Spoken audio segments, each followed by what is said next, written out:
welcome to qualifying for MotoGP. It's the 5th round of the 2023 World Championship, but it is Grand Prix 1000. And for the 1000th time, we are going to go into a qualifying format. But first, Nat Quirk's down with the team principal at Yamaha. A lot of things in Jerez, new exhaust, new chassis, new aero. So far, it sounds as though both of them are struggling to find a solution. Is that fair to say? Yeah, more or less we are facing the same problem than the other races. The pace is always not bad. I can't say very good, but anyway, the pace is always decent. But then we can't really make a flying lap. It happened yesterday, as it happened also during the other races. It's where we are struggling for the most. What we tested in Jerez, anyway, he gave us some good information. We also tested here. But with this format, it's always very difficult to try to work on testing items, prepare the race, because at the end we only have one day. And Friday, anyway, it's a really busy day, and actually we are not satisfied at the moment. A real challenge coming up for both riders then in Q1. Away from that, I was hoping to get an update on the Safety Commission last night, which both riders, I'm assuming, were there. Obviously, lots of strong words said after what happened in Jerez that impacted both Fabio and Frankie. What's been the feedback from that meeting, or is there a solution there? I don't know, because I did not talk to them after the Safety Commission. Anyway, I think it's not new what happened in Jerez.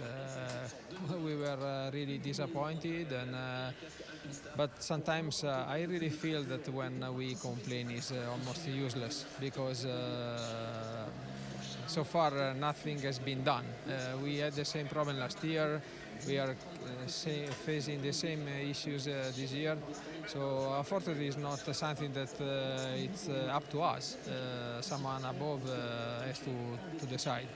And I hope that based on all this accident or this kind of judgment, someone will take a decision, because we are in a situation where we are ruining our sport.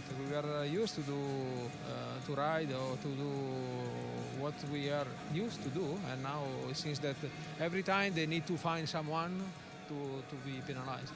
Appreciate your thoughts, Mayo. Thank you. You're welcome. Down to Susie Pay. Well, quite strong words there from Mayo Marigali as we were just listening to that interview, Silva. And I think the problem really is the judgments are made, they're always going to be subjective. But when you've got pretty much everybody disagreeing with the decisions being made, you know you've got a huge problem. Yeah, I think we don't know exactly what went on in that meeting yesterday. It looks like nothing came out of it. But if I was the riders, I would have gone there with my iPad with the footage, from Jerez. And like Neil suggested during the session, just showing everybody, for example, let's say show Fabio Quartararo's crash at the start of the Grand Prix, where he got penalized for taking out Miguel Oliveira. Well, this was clearly a racing incident. Showing this image in front of the stewards, in front of all the MotoGP riders, and then ask, actually, why did you penalize me there, please? And they would have explained, and then all the riders would have explained to them, because they all would agree on that actually this was a racing incident, and there was nothing he could do about it. Nowhere else to go. So they would have had nowhere else to go. So I don't know how this meeting was managed yesterday, but if nothing came out of it, it wasn't managed in the right way, because from everything that happened in Jerez, there was a lot, to be talking about with them and to be arguing with them to try and find a way forward, a better way forward. And obviously, we did talk about this in commentary yesterday.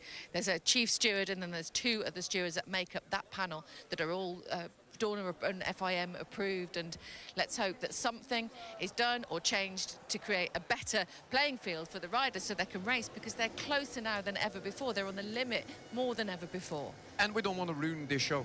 We don't want to have penalties like that as well. Fabio Quartararo is example again during the race in the Grand Prix. you know, getting penalized twice, 2 long laps, ruining his race. He's still finishing in the top 10, by the way, but he could have done much better. So anyway, they need to sort it out, and there is ways to do it. They need to open a dialogue. They need to talk to each other, and the stewards needs to also be open to criticism. Thank you, Sylvain. I think just the session started to count down now, but Gavin, when you're in a situation where you've got the likes of Brad Binder from the last race saying he didn't even try to overtake on the last turn in Jerez because he knew there would be some contact and he would be penalised for that, that's a problem for MotoGP. That's when you're heading down a cul-de-sac, isn't it? It's when you're heading down a place we don't want to go with MotoGP. We talked about it on the way here. I think Neil mentioned it in commentary yesterday. We looked at the best races of all time during COVID, didn't we? And they all involved a moment where there was a touch between riders or there was aggressive passing and this kind of thing. We cannot allow that to not be part of our sport. No. Yeah, I completely agree with the BT guys as well as we start the qualifying session, because what is mainly important about MotoGP is the action, it is the drama, and it's also the sheer ballsiness for the overtakes that we see on motorcycles.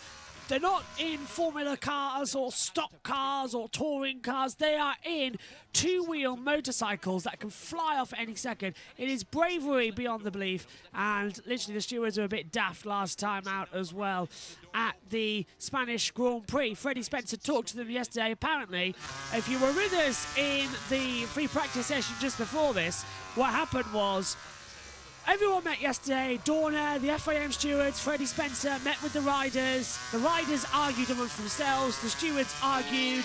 The riders argued with the stewards, and nothing was resolved. So it was basically as useful as a chocolate teapot, basically, as well. Unless you like really chocolatey tea, if you dip in some biscuits with it. Okay, Q1 is underway then, and as you can see out in this session, we have Luca Marini, Fabio Quartararo, Johan Mir, Alex Rins, Augusto Fernandez, Takiki Nakagami, Franco Morbidelli, Fabio Di Giannantonio, Daniel Petrucci, Lorenzo Salvador and Jonas Folger. They are all going out in this session as well. We've got interesting track conditions as well. Track temperature now at 20 degrees. Air temperature is now dropped to 16. Humidity has risen to 78. So there's still a lot of nervousness in the air in exactly what the weather is going to be playing like. First lap times coming in then. We're on board with the 20 of Fabio Quartararo. Remember, if you're new to qualifying, this is your first time joining us this year, this is how the format works. Qualifying 1 sees the riders from 11 down from the combined practice times take part. The top 2 from this session will get promoted into qualifying 2, which sees the top 10 from the combined practice times automatically qualify. For Q1, positions 3 down sets the grid from halfway to the bottom, and in Q2 the top 10 set the grid for the top 10 plus 2 of the riders that make it through from Q1. So it's an interesting format that does work and provides some very entertaining races and a good qualifying. Marini does a 1:33.637 considering the times we just saw in the practice sessions were up there with a 1:31 from Maverick Vinales. There's a lot of time to be improved on. Cross line Franco Morbidelli 1:33.051 as well, he goes top. Augusto Fernandez 4th, Fabio Di Giannantonio goes into 5th position, so there is room for improvement. Nakagami 4th, 1:34.466. Lorenzo Salvador goes 6th as well. Di Giannantonio 7th. Quartararo is out of the last corner of the double droid to do the Kudamon, just the Kudamon to me and you.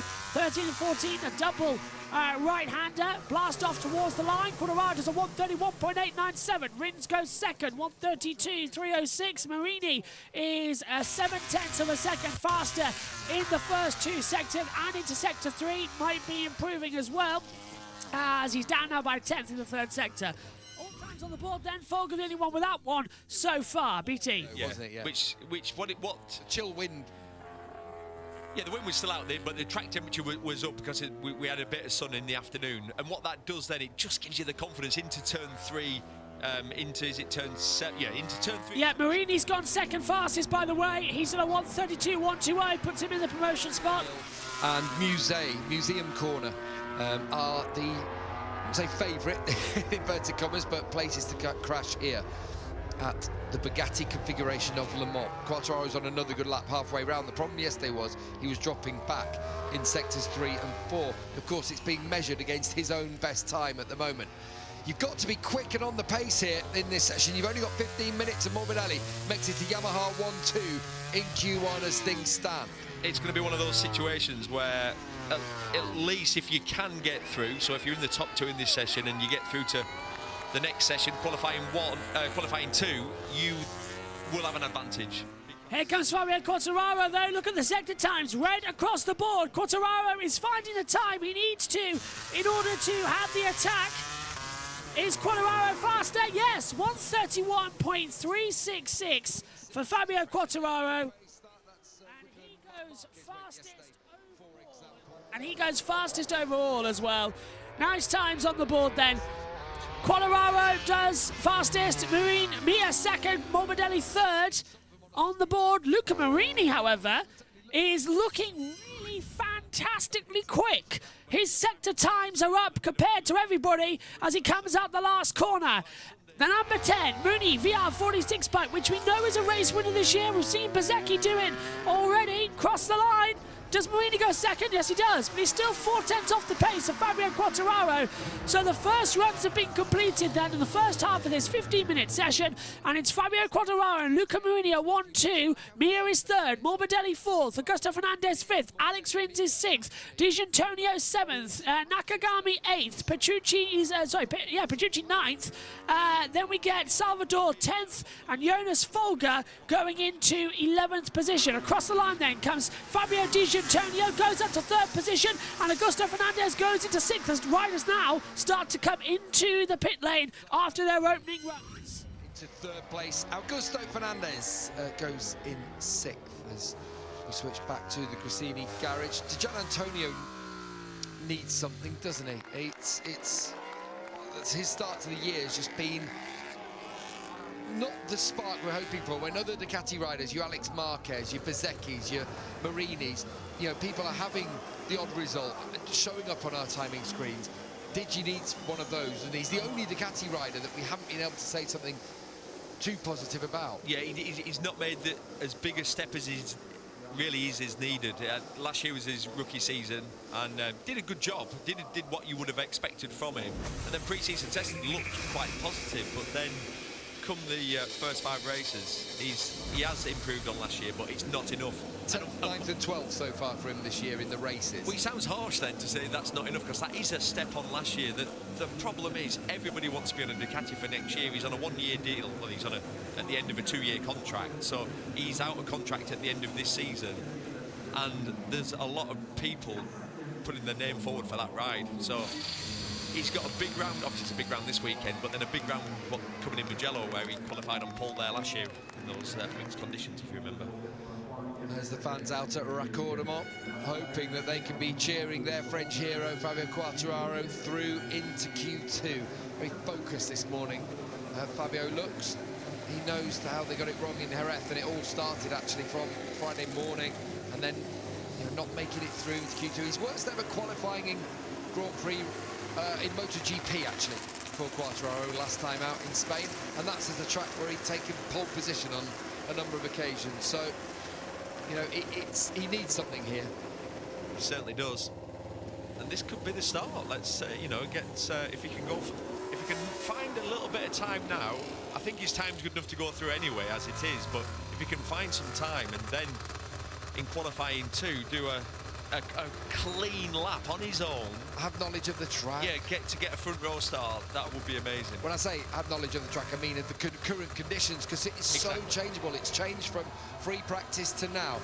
This little bit of sunshine, again, it's not strong enough out there, but it will just be changing the conditions ever so slightly. 5 minutes, or just over, to go in Q1 here at the French Grand Prix in Le Mans. 2 riders will make it through into the qualifying final, which is coming up next. As it stands, it's Fabio Quartararo and Luca Marini. And Fabio is just leaving pit lane with Alex Rins in his wake. A lot of people ask the question, why would you not put a brand new front tyre in? on a track like this with very few left-hand corners as well, it takes you, to be honest, it take you 2 laps to really feel confident with the front. So with a front tyre with only 4 laps on, that tyre is still absolutely as good as it's ever going to be. So there's no need to put a front tyre on. So the final 5 minutes then of this all-important qualifying one to see who's going to go through. Quartararo versus Marini at the moment, but we've got some big names in this session. It's what's been the most surprising of all. Yesterday was so strange. It was a dry day, but we had 2 very different sessions with the cloud cover in FP2, seeing everybody improve in the last few minutes, and not everyone got a clean lap in. So we've got Quartararo, Marini, Morbidelli, Fernandez all going through. Rins is my big surprise in this session. Not Quartararo, he's gone through Q1 4 times out of the 5 races this year.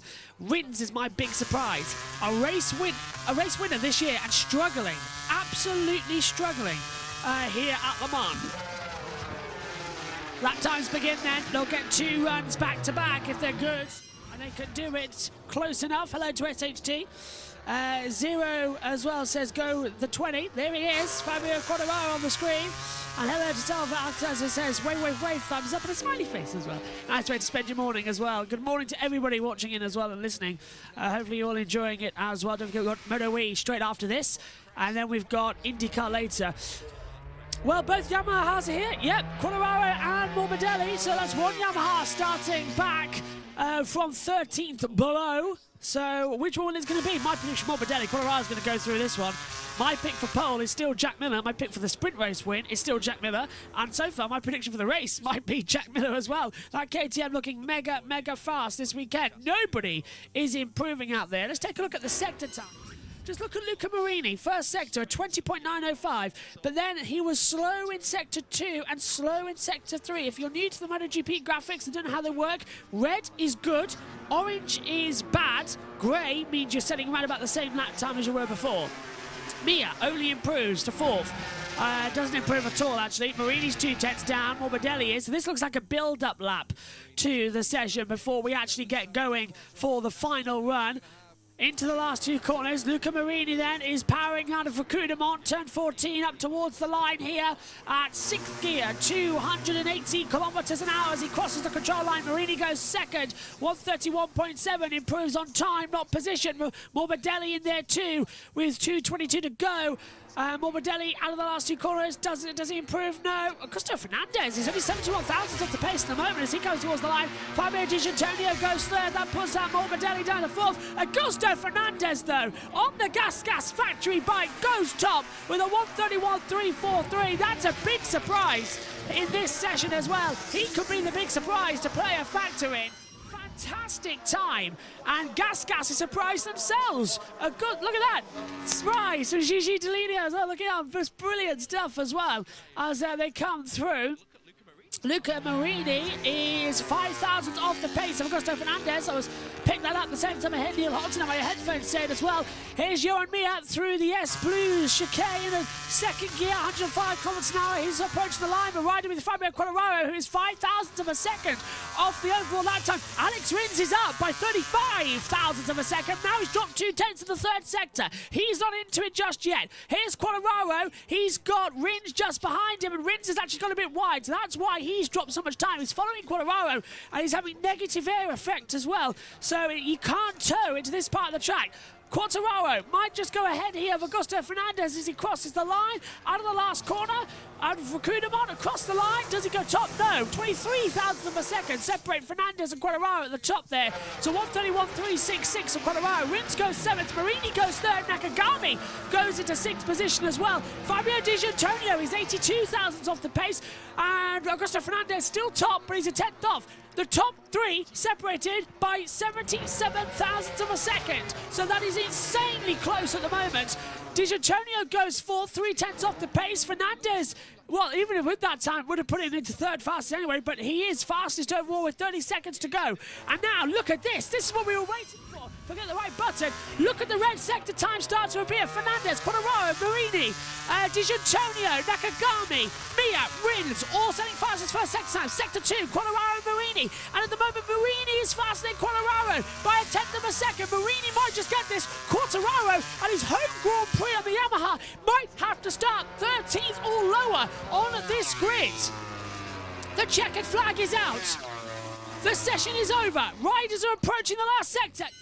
Mia has gone into 5th. He'll start 15th in the French Grand Prix. Quartararo is down. Mia, as I already said, gone into 5th position. Marini's up by a 1/10 and a half. Nakagami's improving. Di Giannantonio is improving as well. Quartararo's losing pace and losing time. He's out of Recruitment now. Approaching the line. Is Fabio Quartararo going to be able to go through in this session? 62,000 to the 3rd sector off. Cross the line. He doesn't improve.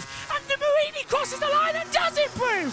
1:31.268. Luca Marini goes fastest. Out goes Quartararo. Both of the Yamahas will start 13th and 17th on the grid.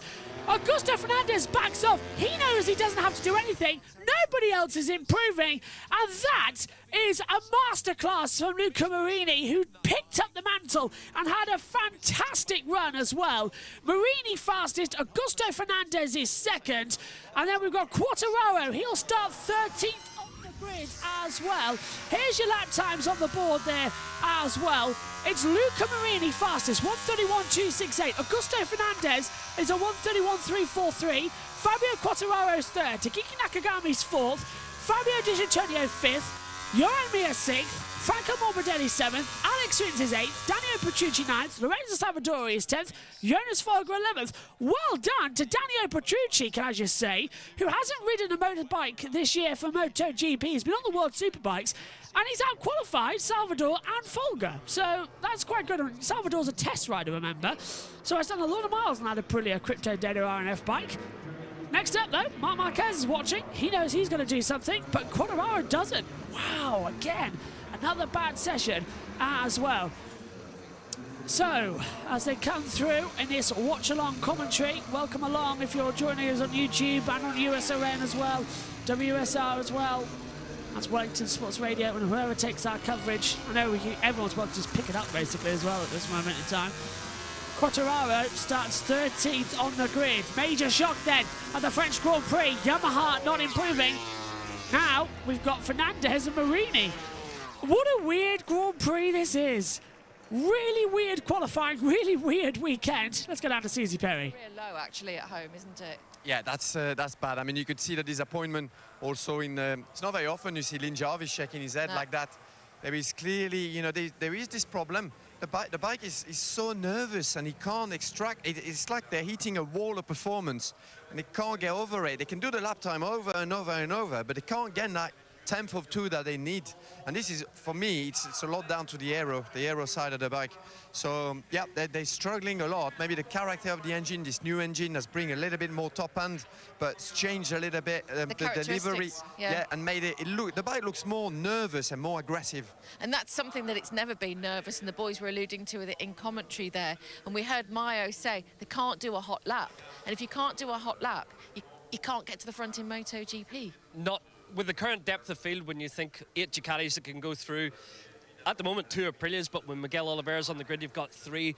The Yamahas and the Hondas are struggling to get their way through. Now you've got 3 KTMs, the gas of Augusto Fernandez making its way in there. So the depth of field means that with Fabio not able to put a second tyre in and find 3/4 of a second, that's something KTM have learned over the winter, and it's so crucial now in MotoGP. So Yamaha have lost their way a little bit. He's still doing the same lap times as he was 3 years ago, so the development just isn't there. They're not finding that extra little bit, so frustrating times, as you said. Career low. Fabio feels like he's riding the best he's ever ridden, but just doesn't have the tools at his disposal. Yeah, it's really frustrating, isn't it? On the other side of the coin, Augusto Fernandez, it's a home race for the Tech 3 Gas team, and it smiles all around as he makes it through to Q2. I'm so happy because as well for Tech 3, you know, they've been struggling a little bit since the start of the year, and they've got great bikes. They know that now, but since they got here on Friday, it looked really good. Fernandez looked really, really good. It looked great on race pace with his medium tyre, and he managed to put it all together for that attack lap. So I'm really pleased for them. You know, this is great because we're not seen them. We're not talked about them for ages. So yeah, a new kid on the block. He's learning quick, and that was a very fast lap. And you know who likes to be talked about? Hervé. Team boss, Hervé Poncherel. Hervé, great work there from Augusto, and to do it here as well must feel extra special. How much were you keeping your fingers crossed there? I noticed Augusto kind of looking over his shoulder, just checking, but what a great lap. Look at the still crossed. No, we had a great lap. You know, it was very, very close. You know, to be in front of Fabio here in Le Mans means something because we know how fast he is here. Okay, he's got some problem, but no, that was a great lap. To do it here is very, very important for him because he's at the time of the season now. We are thinking and talking about 2024, so it's very important. All the bosses are here. And to do it here for the 1000 Grand Prix in France, our home race, yeah, the feeling is great, but you know, nothing stopped in MotoGP, so now we finish Q1, we're happy with Q1, but Q2 is starting, we're in Q2, and you know, up to us to have a decent starting grid position because the grid position is crucial for the race, especially the sprint. Well, he's looked pretty good yesterday, didn't he, Augusto? How much can he use? I mean, limited track time, but how much can he use that rhythm and that session and that kind of momentum into this next session? Oh, for sure, to have done the Q1 is going to be a positive thing, although we have not enough tires compared to the Q2 guys. But anyway, this is going to be an advantage because the track is quite tricky at the moment. It's cold, and he knows. So, you know, the target would be in the top 9 to be in the first 3 rows. So let's see what happens. But thank you for asking. Thank you for following us. Keep those fingers crossed. I keep them crossed. Thank you. Thank you, Hervé. And always thank you for talking to us, Hervé. And Michael, you can't underestimate actually what a big weekend end it is for the team. Great that Augusto's gone through, but as Hervé said, he's been stressed all weekend. They've got the big cheeses here. They've got the sponsors they need to get everything rolling and show them what they can do in order to get the team rolling for next year. The thing is, you're 5 rounds into a championship, you're focusing on the job in hand, but everyone's thinking a year down the line, so 2024 contracts will be signed up very soon. He's got to keep Gas happy, the Pure group, so they're such a big company now with KTM, Gas, Husqvarna, and they've obviously changed the branding. They've brought in a rookie. Their main charge is injured, so it's just coming at the right time. Augusto had the test in Jerez. It's beginning to make sense to him now. The tyres, the bike, everything will begin to line up, and MotoGP takes some time to extract the maximum. So you got to say full credit to this man. He's made such a fast transition. Yeah, not having Paul here has been a big problem for them. We hope that he'll be back very soon. Seeing him on social media, being able to talk again and train again. So let's hope that he can come back into the paddock. But he's put himself in the mix in this session to get a good grid position. Who are you looking at for pole position? I'm looking at Jack. I think Jack has been on a mission this weekend. He's been super impressive. He's looking so good on the bike. So for me, this weekend is going to be the Jack Miller show, and I can't wait. This man that we can see now, Pecco Bagnaia, he will definitely as well try and give him a run for his money. He started a weekend, you know, not very confident, but we've seen him doing that in the past and then bounce back. So, you know, on the time attack, you know, he can be very dangerous as well. Yeah, leading the championship, Michael, but as Sylvain said here in Le Mans, just ahead of the sprint this afternoon, qualifying now coming up for you in a second. He has been, like, it seems a little bit nervous somehow. Yeah, it's been a strange season, actually. Starting favourite, everyone thinking he might actually rump away to a championship. It's not been plain sailing, and this weekend it's not been easy. The bike looked a little bit difficult to pull down yesterday. To be fair, he looked good there in the free practice session. A bit more like the old Pecco, so I think he will be finding something here in Q2. And he's back. Marc Marquez not serving the double long lap penalty. That has been annulled if you missed that news earlier. Been 8th fastest this weekend, and very impressive, you've got to say, having not been on that bike all season. For sure, yeah. He said as well that he couldn't really practice, so he didn't get any practice with his injury, you know, since this race in Le Mans. And it's a hard race to come back here because of the lack of feeling that you get from the tire here with the cold temperatures. So we saw him, you know, we saw Marc Marquez as usual, you know, taking the risk, crashing twice, going at the maximum. So for Marc, I think he's going to try and find the toe. He's going to try and disturb them. You know, he's the bad boy now, this MotoGP championship. Pecco better look out for that, because we know he likes to nestle in behind Pecco, doesn't he? We're in the entertainer's garage, though, Michael, here, aren't we? KTM, Brad Binder 7th fastest and Jack fastest. You've got to say, Jack's maybe odds on for pole. The form he's in this weekend, his ability to just go straight out of the box, put down a fast lap time, he'll get the banker lap in and then hang everything out for pole. I've got a Jack Miller feeling today. It's difficult, though, isn't it? What about your favourite home hero, Johann Zarco? Can he take a pole position today? Can he repeat 28? I think it's going to be tough for the pole position, but I always have a feeling for Johann, because it's because I want him to do that win so much. I think he just deserves it so much. You know, the guy is so talented, and I like his character, and he's just so very French. So it would be great for him to happen here. On paper, it's going to be very, very hard because the competition is tough, but you never know with Johan. Fantastic. And Q2 is underway here at the French Grand Prix. Who will be the pole person for Grand Prix 1000? Which rider is going to line up there as well? Don't forget, this qualifying also sets the grid for the sprint race later on today, as well as the main Grand Prix on Sunday. Action all around. Here's who's in this session then. It's going to be Jack Miller, Aleix Espargaro, Marco Bezzecchi, Jorge Martin, Johan Zarco, Maverick Vinales, Brad Binder, Marc Marquez, Pecco Bagnaia, Alex Marquez, Luca Marini and Augusto Fernandez. The last two, Marini and Fernandez, getting through from qualifying number 1 as well. Well, my pick a pole is going to be Jack Miller. That KTM has looked mega fast all weekend. The only one to get into a 130s, it's a 130.950 for Miller. He said that yesterday in practice 2. And looks like he's got it on the mark. Let's find out what BT say before we begin the main runs. Just quickly, did you see the current weather report at Imola for today till next weekend? No, I did not, SHT. I'd love for you to tell me, is it wet for next weekend? Fingers crossed, because that means we've got a great F1 race as well. But is that someone done already on my ears? No? Okay. Let's see what BT think who's going to be on pole position. He's paid to qualify as well as he can, Gav, and to finish the race as high up as possible. And if that means getting on a wheel, then that's what he'll do. Both Michael and Sylvain seem fairly confident in Jack Miller as a pick me too. for pole position here.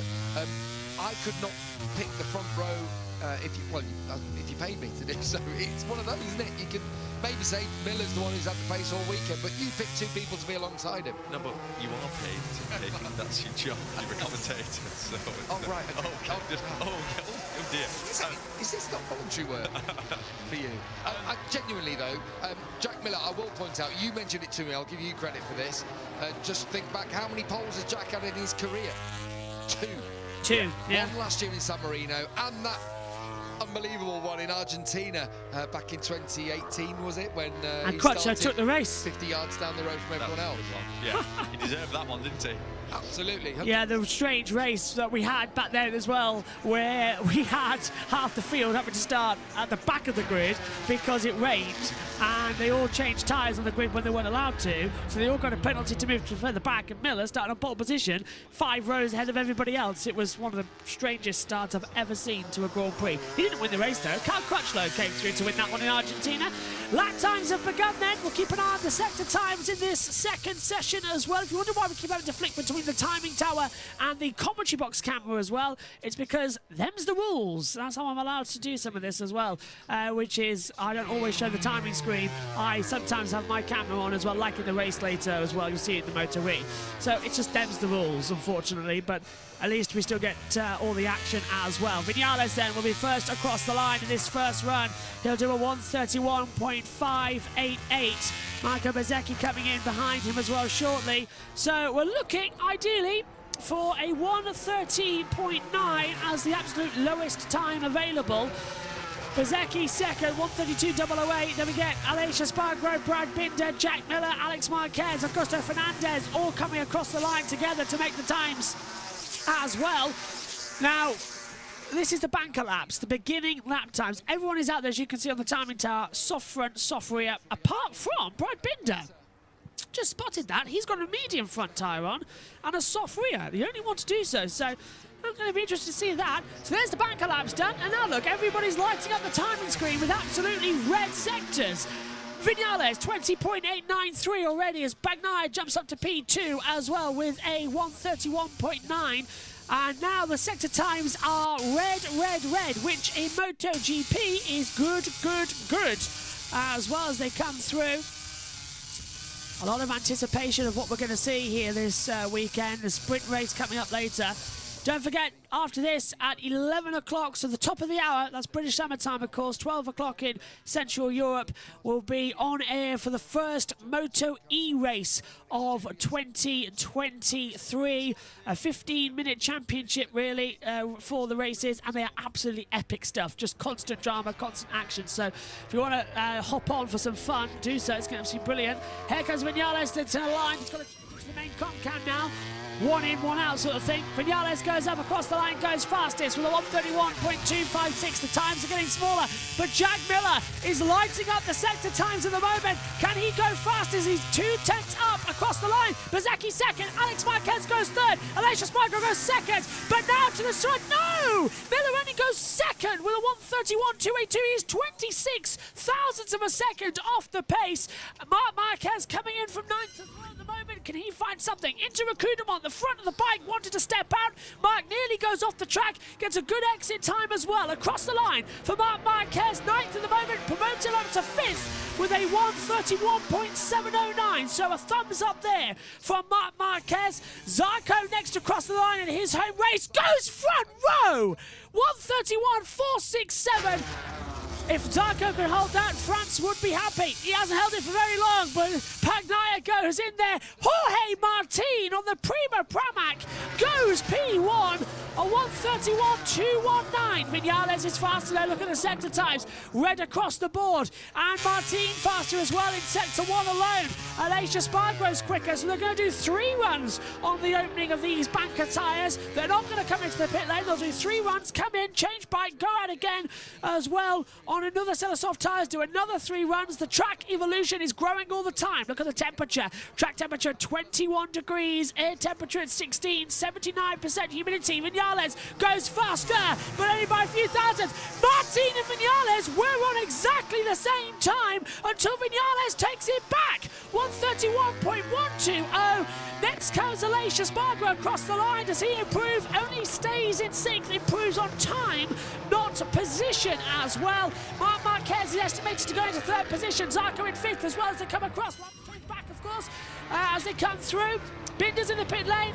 Augusto Fernandez coming in too. Miller's in there, as well as Alex Marquez. Marc Marquez going to cross the line, wants to improve from 8th position, crosses the line, goes front row, misses 3 races, it doesn't matter to him. Marc Marquez, the second fastest, a 1:31.204. Zarco is 2/10 down, he stays in 6th, doesn't improve on position, just on time. Bagnaia is looking quick across it, he goes into 5th position, 1:31.372. Again, time, not position, and Martin's not going to improve either. First run's done then, and this is how they look with Vinales, Marc Marquez, and Martin the front row. Row 2, Miller, Bagnaia, Zarco. Row 3, Aleix Espargaro, Bezzecchi, Binder. Row 4, Marini, Alex Marquez, and Augusto Fernandez. Let's see what BT Sport has to say as the riders come into the pit lane after their first runs. But the track temperature is rising, the sun is breaking through, meaning we're getting faster and faster times coming in the last 7 minutes of this session. They're not going to be out there for very long. Jack Miller getting ready to head out there on some cool track conditions as well. Think about it. Now on Fridays, you're having to chuck in soft tyres in both of those sessions as well. So as Hervé Poncharal said to Natalie down in pit lane, does mean even though you get an extra tyre, you've only got 1 available for you in this second qualifying session. Maybe they need to have a look at that. You know, if you do go through Q1, you do get 2 tyres. Yeah. It's not going to change things too much, is it? It sort of would be fair, wouldn't it? The standout there is Marc. To be second fastest, he's gone faster than he did yesterday. That is impressive. Yeah, 31.2 he's done there. Yesterday, he put in a 31.4. Yeah. Bear in mind, there's no other Honda, obviously, in the top, well, in this qualifying session. He did have a dig, didn't he, at the other Honda riders? Yeah. That was a barb, wasn't it, that came pretty quickly on his return? Yeah, it was his way of, I think it was a combination. There were 2 things, I think, why he had the dig at the other riders. One was he was being called out for crashing twice on his return from injury. And he said, well, yeah, no problem. He basically said, I can ride around half a second off the pace, because he was 0.4 of a second faster than his teammate. He said, I can ride around half a second off the pace, but that means I won't get... Oh, Maverick's... I saw him shaking his head, and I was thinking it was because Miller was following him, or a couple of people were following him, but no, there's a problem with the bike. Yeah. Don't tell me no, just when Maverick is in provisional pole position here. Yeah, he's got a problem, he'll have to get to the next one. He's had it started a couple of times, and there is a problem with it. He's going to turn it round and push it back down. You can't ride it back down pit lane with the engine running, but you can... The problem is there's everyone leaving pit lane, aren't they, at the moment, as he's doing it. It's a little bit sketchy here.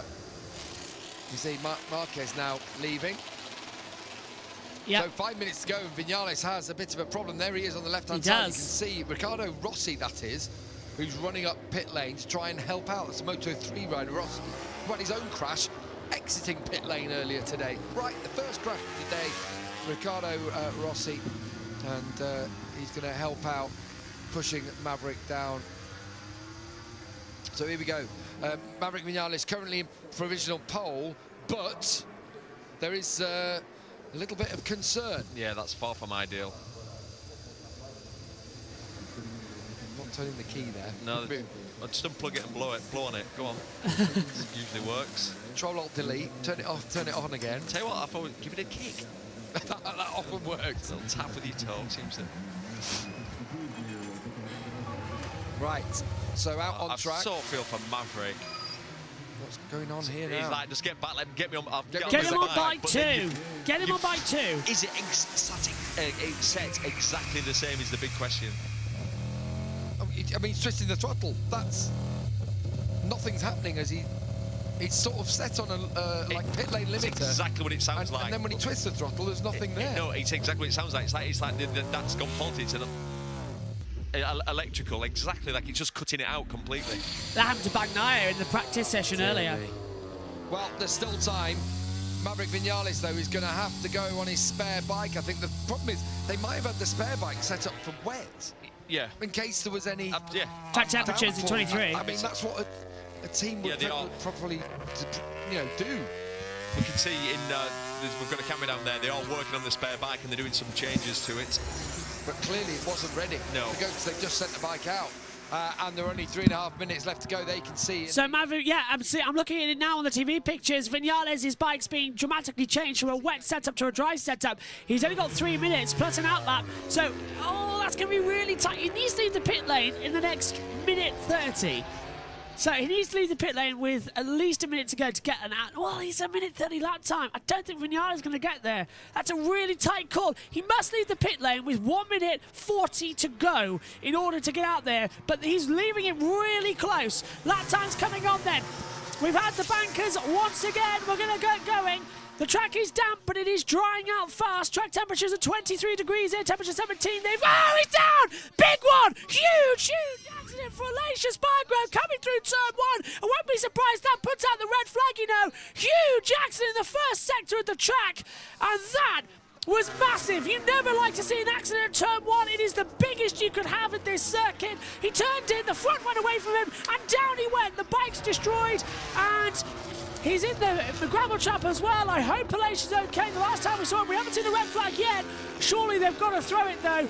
Huge accident for Alicia Spargrove, and that's going to spoil everybody's lap times on their next runs, because they're going to go through that first sector and lose their lap time due to the yellow flag. So if they red flag it, we'll get that time back. But if they've still gone yellow, now it's sectors 3 and 4. Now they've brought the yellow in. What?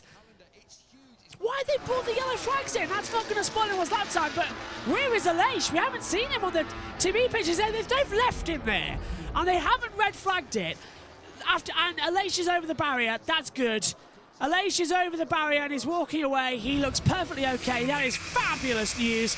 Yeah, he just turned in. The bike was going wide at turn 1, and he just sort of jumped off it himself. The bike was going straight on.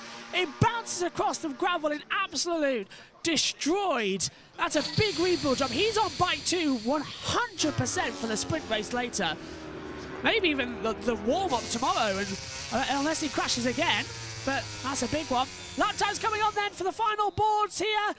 Martin is faster now. That yellow flag got brought in before everybody went through that first sector. So these times will still count for the grid. So we've got Martin fastest by 60,000th of a second. Marc Marquez is 2 tenths up, 0.23, 0.269. So he's going even faster. Surely not. Surely we are not going to see Marc Marquez take pole position on his first race back since accident that broke his first metacarpal bone back at the Portuguese Grand Prix on the 26th of March. Into the last 2 corners, Marc's gone wide. He's made a mistake.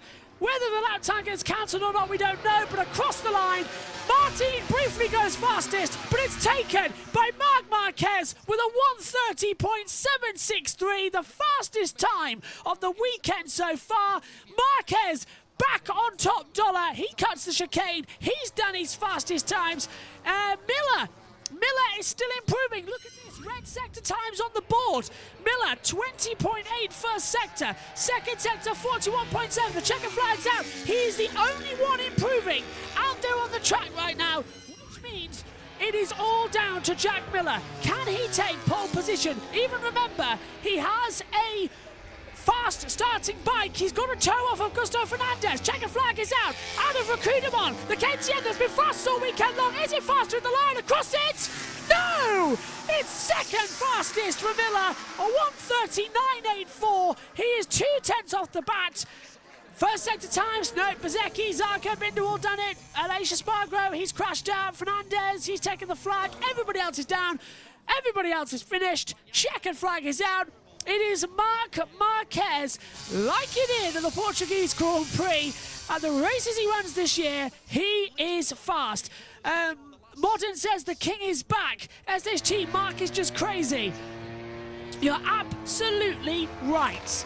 No one else is improving on lap times as well. Everyone's actually Bagnaia, Mike. Bagnaia's looking really quick. He's got 29 thousandths. He's picked up a really bad first two sectors, and Bagnaia takes pole by 58 thousandths of a second and punches the air. Where did that come from? He would look at the timings. He was so far down in the first two sectors, but he picked it up with a good sector 3, and he had a fantastic final sector. That came out of absolutely nowhere. The world champion of 2022 is on pole for the 1,000th Grand Prix. We thought it might be Marc Marquez who takes the 1,000th honour of pole, but in the last dying second of qualifying, the track was improving so much in that last sector, and it is Francesco Bagnaia. Pecco is on top, a 1:37.05, and he takes his 13th pole position in MotoGP at Grand Prix 1000. The best Pecco on pole, says Mohammed as well. SHT only by 0.058 of a second. Baby alien ant as well, says the bang as well.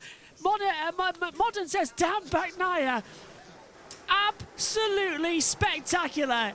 Oh, the battle between Bagnaia and Marquez is back on, isn't it? Unbelievable. 58 thousandths. Marc would be really furious with that. Tenths between. Marini got up to third as well across the line. I spotted him. I haven't said it yet. 1:30.842. Amazing. Stunning. Absolutely stunning. Marquez, that little mistake at the exit of Recruitment on the curb, that's what cost him. Gary Bond said, Joshua, please show the timing instead of your mug.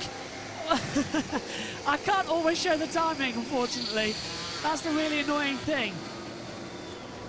As they come through, we can show it now though. I've got to go through it. As they come through, Francesco Bagnaia the fastest. Look at that sector time though. Look at this way he picked it up, look. 20 point, this is his last lap time, 20.9, 41.6, 106.5. But that final sector, he absolutely rammed it. Absolutely brilliant. Fastest of all in that third sector, 1:37.05. 58 thousandths to Marc Marquez in second. Luca Marini's third. Jack Miller starts on the second row in fourth. And he's my pick a winner for the sprint. Well, we know the KTM has got demon starts. We saw it, what, 4 times back at the Spanish Grand Prix with the 2 starts in the sprint and the feature due to the red flags. Then we get Jorge Martin and Maverick Vinales start 6th. Third row of the grid, Marco Bezecchi, Alex Marquez, and Johan Zarco slip back as well. The Prima Primax having a sort of difficult start to the season with no wins on a bike that should be winning because it's the same as the factory. Fourth row, Brad Binder, Aleix Espargaro and Augusto Fernandez as well. Stunning, absolutely stunning times in this session. Lewis Sidin, apologies if I've pronounced your name wrong there, says perfect Pecco. Salva says, round of applause to Marc. Marc does deserve a massive round of applause.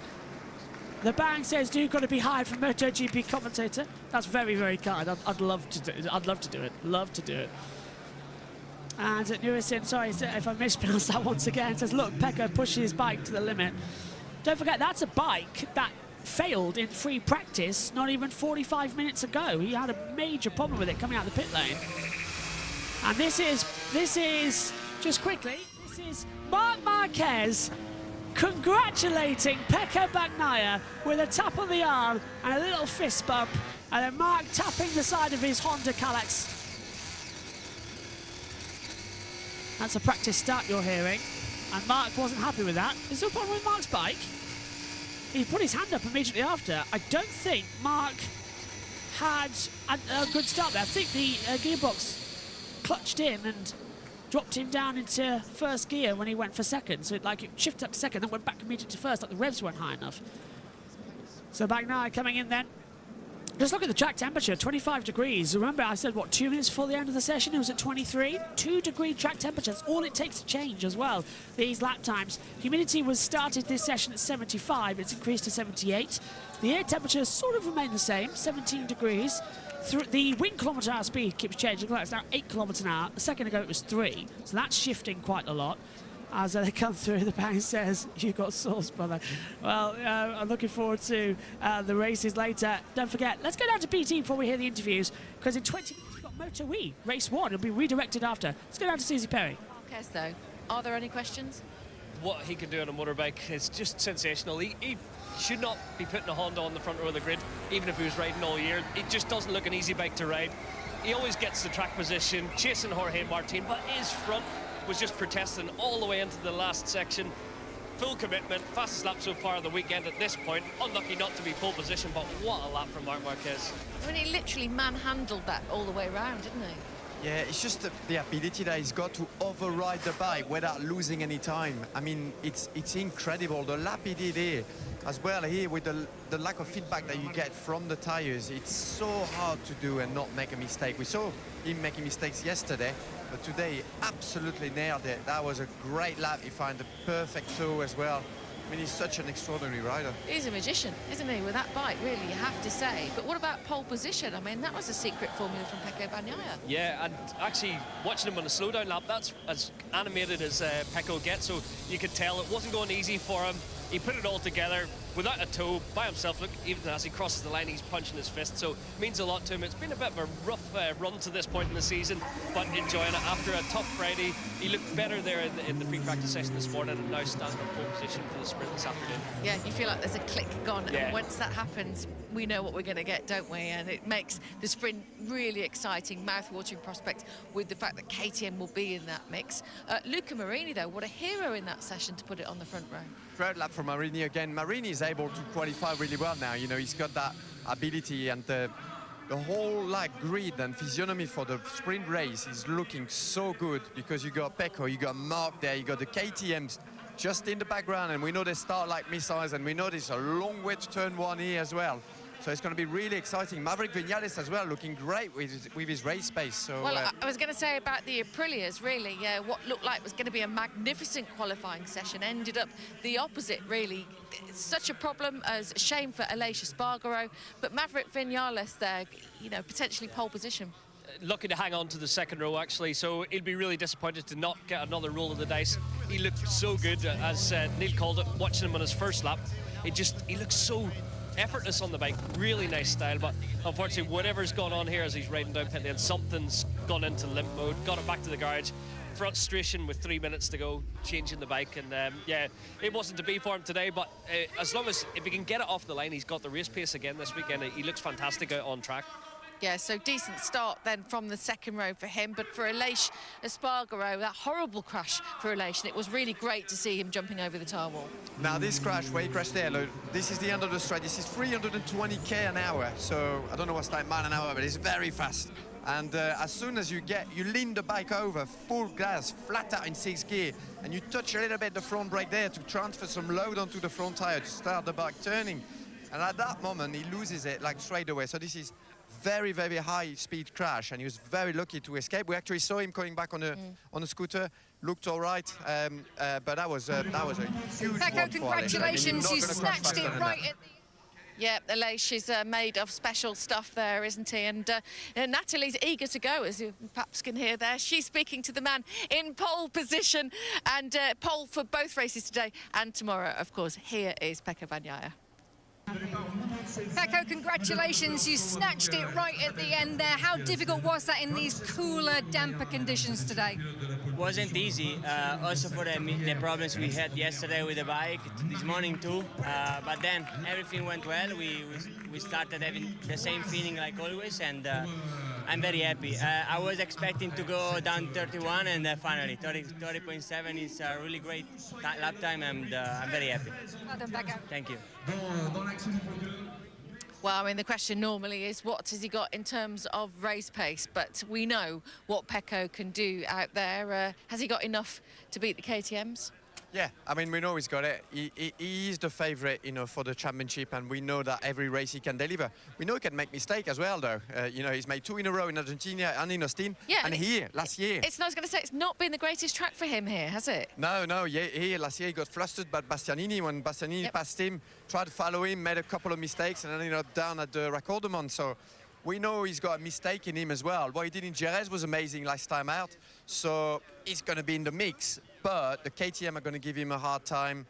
Marc Marquez is going to give him a hard time, and he's going to get attacked right, left and centre. He's already made 2 mistakes this year.